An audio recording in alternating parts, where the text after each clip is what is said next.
Question है, describe the narrator's experience he flu the aeroplane into the storm. तो जब narrator ने अपने एरोप्लेन को स्टॉर्म में डाला, है ना, इतना रिस्क लिया, तो नरेटर का एक्सपीरियंस क्या था? तो देखो, हाँ जी, नरेटर जो है वो सबसे पहली बात तो बहुत जल्दी में था क्योंकि उसे इंग्लैंड पहुंचना था, और वैसे भी हैड द लिटिल फ्यूल भी उसके पास बहुत कम था। ठीक है, 10 से 5 हो गया था I think. He felt homesick, ठीक है, मिस्ड कर रहा था वो होम को। So he took the risk to fly on low fuel में उसने सोचा कि चल भाई अब तो चलते ही हैं। सो सडनली उसने अपना कॉन्टैक्ट जो है वो Paris due to close home से, पेरिस जो है मतलब पेरिस कंट्रोल होते हैं जो, वहाँ से अपना कंटैक्ट जो है वो मिस हो गया। और क्लोड के इनसाइड में वो इतना ज़्यादा ब्लैक ब्लैक हो गया था कि उसे कुछ दिख भी नहीं रहा था, और उसके लिए कुछ भी देखना इतना इम्पॉसिबल हो गया था प्लेन के बाहर। तो his plane jumped and twisted, उसका प्लेन जंप किया, ट्विस्ट किया, कन्वर्ट किया। ठीक है, he looked at the compass, compass में देखा तो उसे सरप्राइज था क्योंकि compass round round round round round ऐसे मूव करने लगी थी। कंपास भी डेड हो गई थी, एंड अदर इंस्ट्रूमेंट्स भी थे वो भी डेड हो गए थे। रेडियो ट्राई किया वो भी डेड हो गया था। तो वो स्टॉर्म के अंदर पूरा खो गया था।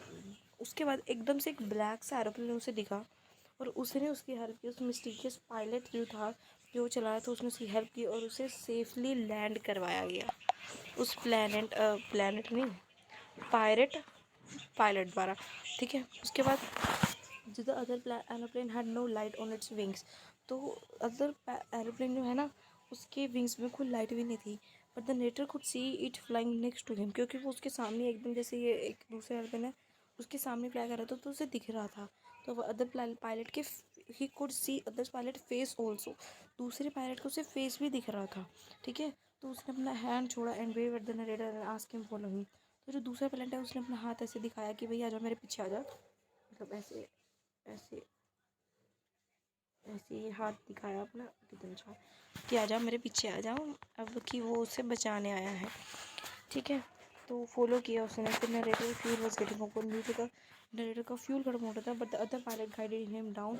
एंड जितने वो उसका फ्यूल इतना ख़त्म हो गया था कि बस वो गिरने वाले थे, उसी टाइम उसने उसने क्या नाम है उसका, अदर पायलट ने उससे अच्छी तरह से लैंड करवाया। और उसके बाद पायलट एंड एरोप्लेन, वो दूसरा पायलट और वो दूसरा एरोप्लेन डिसअपियर हो गए। ठीक है, इनफैक्ट जब उसने बाद में जाके पूछा कि वो कहाँ है कंट्रोल रूम में जाके, तो उसने बोला कि आपके अलावा और कोई भी रडार पे प्लेन नहीं आया है। ठीक है, नेक्स्ट देखो question. The pilot was lost in storm, storm में टूट गया तो किसी ने उसे रेस्क्यू किया। तो पायलट जो है वो, देखो जो सब क्वेश्चन आंसर है ना, देखो ये पूरी हिस्ट्री आ गई है इसमें। तो और कुछ आई डोंट थिंक सो कि इसके बारे में अभी कराने की आपको ज़रूरत है, क्योंकि इसके अंदर आपने बहुत कुछ देख लिया है। ठीक है, ये देख लेते हैं। Describe the sky when Dakota took off the Paris. तो स्काई कैसा था? क्लियर था तब। ठीक है, मून भी एकदम coming in the east and star were shining कर रहे थे। तब कोई भी क्लाउड नहीं था, जो क्लाइमेटिक कंडीशन है वो बहुत अच्छी थी।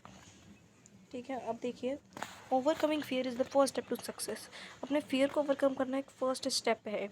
How does this saying stand true in the context of his first flight वाला जब वो है हमारा, उसमें हम कैसे बोल सकते हैं? तो देखिए, एक यंग सीगल के बारे में ये एक स्टोरी थी। ठीक है, जो कि who is yet to learn fly, वो फ्लाई लर्न करना चाहती थी। अनलाइक हिज यंगर ब्रदर, जो है उसके बड़े भाई बहन जो है वो एकदम अच्छे से करते थे, बट उसे फियर था ताकि वो गिर ना जाए सी के अंदर। ठीक है, तो वहीं पे वो क्लिफ पे बैठी रहती थी। और जो उसकी younger siblings had spite have shorter wings overcome fear. ठीक है, बल्कि उनके पास शॉर्टर विंग्स थे, बट फिर भी वो अपने पेरेंट्स की डाइट उसमें आकर उनके पेरेंट्स ने उन्हें सिखाया और वो कंटिन्यू हो गए उड़ना। But the seagull continues to be left in the isolation. Seagull में से वहीं पे क्लिफ पे ही बैठी रहती थी बिना किसी सिंपति, उसे उसके पेरेंट्स ने सिंपति भी नहीं दी। ठीक है, no amount of cries arising और स्टारवेशन। ठीक है, स्टारवेशन मतलब उसके पेरेंट्स ने उसे क्या दिया, ये खाने का बहाना दिया कि if you never fly so you can die of hunger. ठीक है, कि तुम स्टार्व कर दो और स्टार्व से ही मर जाओगी। तो उसके पेरेंट्स ने उसे कोई सिंपति नहीं दिखाई, कोई हमदर्दी नहीं दिखाई। ठीक है, स्टारवेशन का इनफैक्ट धमकी दी। ठीक है, उसके बाद फाइनली तो सिविल है वो मेंटल ट्रांसफॉर्मेशन से गई। Helps to muster courage by flapping his wings, उसने अपने विंग्स को फ्लैप किया, अपना फियर ओवरकम किया।